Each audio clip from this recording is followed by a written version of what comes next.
An engagement ring, wedding, and family. What seems like a simple dream for many couples. But that dream is often, unfortunately, shattered by premature birth and birth defects. Tonight, we introduce you to a local couple, new parents who are celebrating and mourning at the same time, and who are the epitome of the word hope.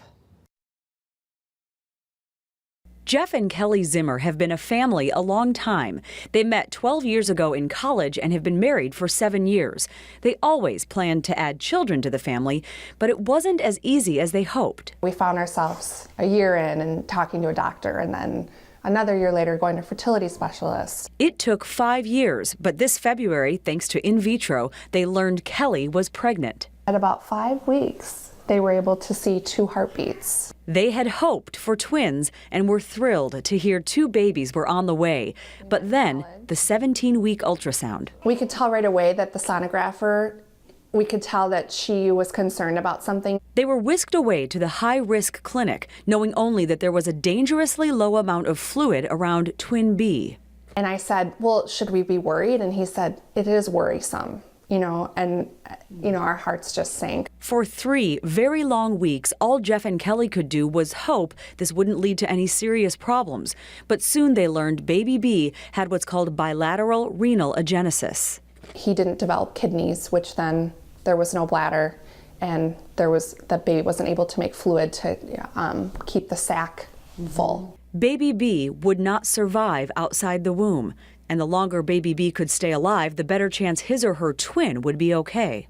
We had to carry on with the pregnancy, and there was a chance that baby B or our son would be born alive.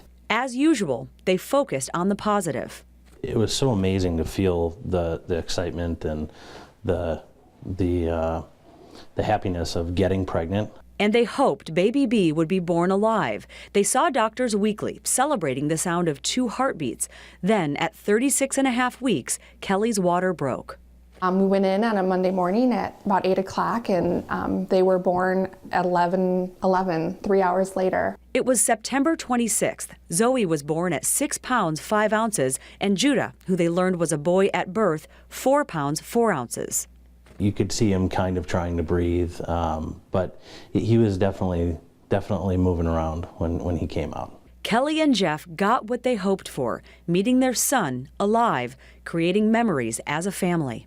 I remember him trying to breathe, and that kept reminding me that he was still alive. And he did open his eyes once, and he probably couldn't see me, but I like to think that he did. There was a team of doctors and nurses around Judah to administer some things to make him comfortable and assure us that he was not suffering at all. All 4 of us got to spend time together within 20 minutes of them being born. For an hour and a half, they had time to thank their son for giving his sister life. Told him how much we loved him and how proud we were of him. Yeah, we really think of him as a hero.